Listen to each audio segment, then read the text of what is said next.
وكفى أما بعد فأعوذ بالله من الشيطان الرجيم بسم الله الرحمن الرحيم قال الله تبارك وتعالى في كلامه المجيد وفرقانه الحميد يا أيها الذين آمنوا كتب عليكم الصيام كما كتب على الذين من قبلكم لعلكم تتقون اللہ تعالیٰ کا قرآن مجید فرقان حمید کی فرمائی یا ایها الذین آمنوا اے دی ایمان خواندانو کتب علیکم الصیام پتاسو باندے روزے فرض کړل شوی دي کما کتب علی الذین من قبلکم لکه څرنګه تاسو نه پهلا امتونو باندې روزے فرض کړل شوی دي لعلکم تتقون چې تاسو پرهیزګار جوړ شئ حاضرینو قرآن مجید کے و حدیث مبارکہ کے دی روزے دی پر صوم یا دی صیام والا ٹکے استعمال شویدا نو حاضرینو صوم لغوی معنی دا الامساک یعنی خپل ځان بچ کول معنی کېدل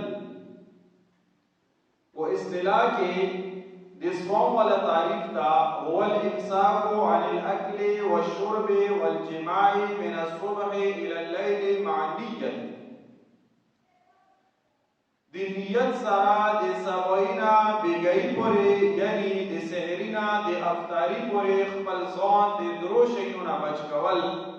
و هغه درې شیونه دي خوراک سکاک و جماع دغه درو شیونه د سحرینا افطاری پورې نیت سره خپل ځان بچ کول دیتا صوم یې دیتا روزه یې د روزي والا تعریف ده حاضرینو د حضور نبی کریم صلی الله علیه وسلم فرمانے علی شان دا حضور مبارک فرمائی للصائم فرحتان د روزادار لپاره دوی خوشالي دي فرحت عند فطره اوا خوشالي دی افطار پټیم کیا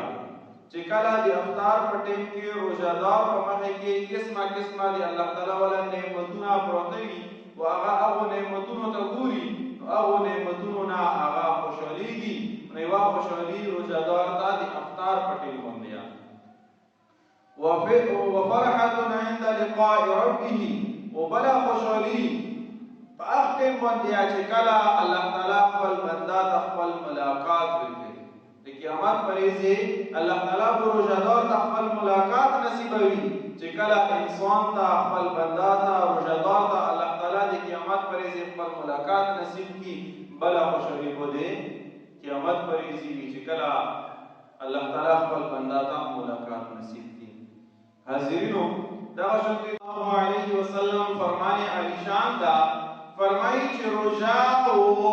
قرآن کریم دا دواړه وو دی الله تعالی په بارگاہ کې شفاعت کوي قرآن کریم کو الله تعالی په بارگاہ کې عرض کوي چې یا الله د بندا ایمو تلاوت کړی دا ایمو سره مینا کړی دا ایمو سره محبت کړی دا نن زه تاسو په بارگاہ کې د په حق شفاعت کوم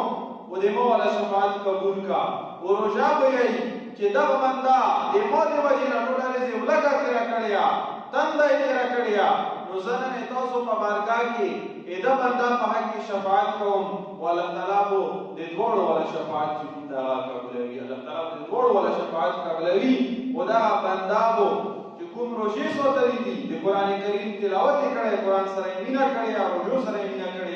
دا وو په خوشالۍ سره جنت ته